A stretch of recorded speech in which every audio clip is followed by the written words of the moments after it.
Hello, I'm Charlie Reynolds and I'm Vice Chairman of the East of England Agricultural Society.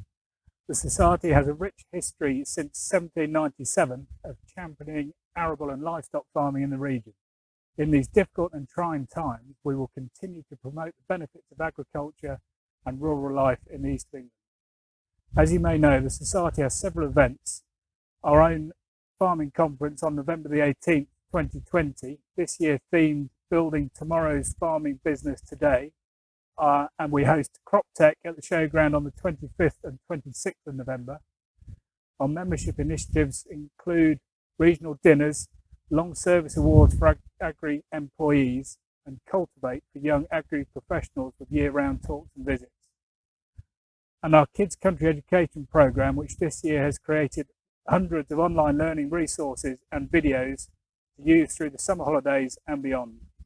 We have seen many of our normal activities turned upside down over the last few months, but we have been working hard to keep the Society's activities relevant and with a proactive approach.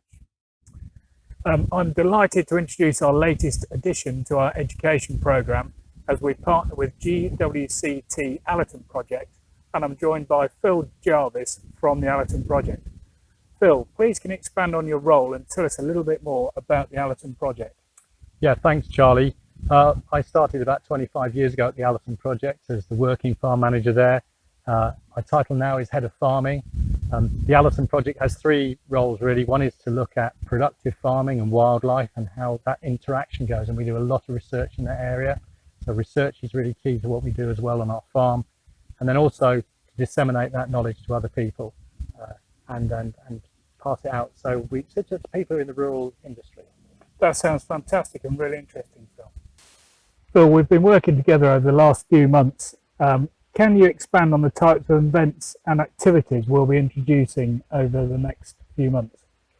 Yep, well firstly we're going to be doing a series of webinars and Zoom meetings looking at, the first one's on August the 19th and it's going to be called Fields for the Future. And that's really going to be an introduction to the Allerton Project, what we've been doing over the last 25 years.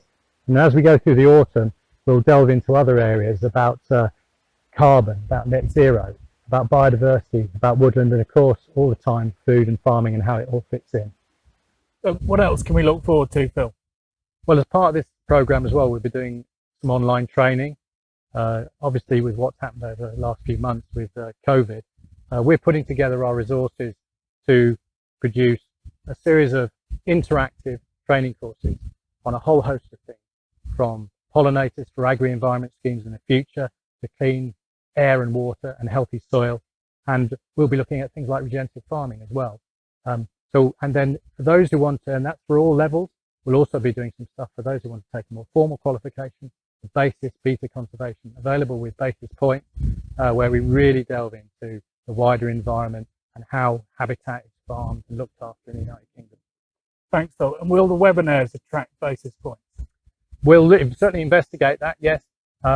I'll have to have a word with Alison about that and see whether or not we can get that done, but it certainly possibly Neroso points as well. So we will investigate that. That'll be a great help to everybody. Okay. Good. So Phil, will these courses all be online, or will our members and some of our guests be able to visit the Allerton Project in the future? Well, depending on what the latest advice is and where we find ourselves, one is online, but secondly there'll be an opportunity to come to the farm at Loddington. It's on the Rutland East Leicestershire border. It's not very far away from Peterborough at all. We'll have a series of farm walks. We'll have a series of open and interactive discussions as well through the next 12 months. So yes, that people will be able to come and visit the project in person to build on that stuff we're doing online.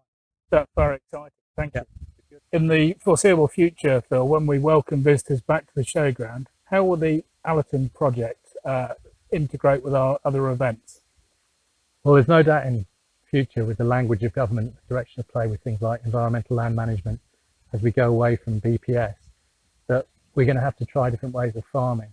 So hopefully we'll be able to bring some of our expertise, if you like, the bugs, the biology and the biodiversity, bring that into some of the events you have at the showground, and actually show how technology can help in that as well. So not just with our farm machinery, but how can we use technology to map our habitats?